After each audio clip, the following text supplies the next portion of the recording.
I assume that you think it's going to be an issue in the coming campaign. I understand that the... Well, I think the Republicans are going to certainly attempt to make it an issue. They attempted to make it an issue in 2008. Well, the Republican Jewish Coalition had its report in the New York Times this morning. Matt Brooks is saying that you were proposing a gag order on the subject.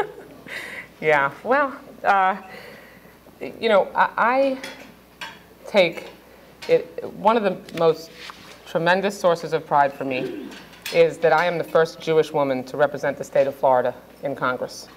And another tremendous source of pride for me is that I am a pro-Israel Jewish member of Congress. And I proudly support a president that is pro-Israel.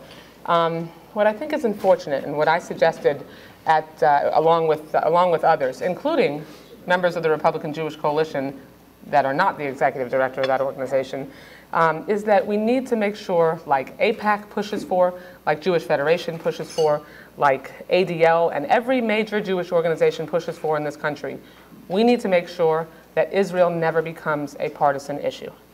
And that's what we talked about in that meeting.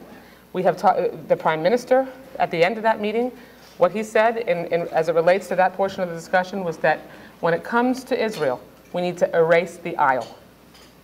So everyone who's involved in advancing the cause for peace and everyone that calls themselves legitimately pro-Israel believes that we should not make Israel a partisan issue.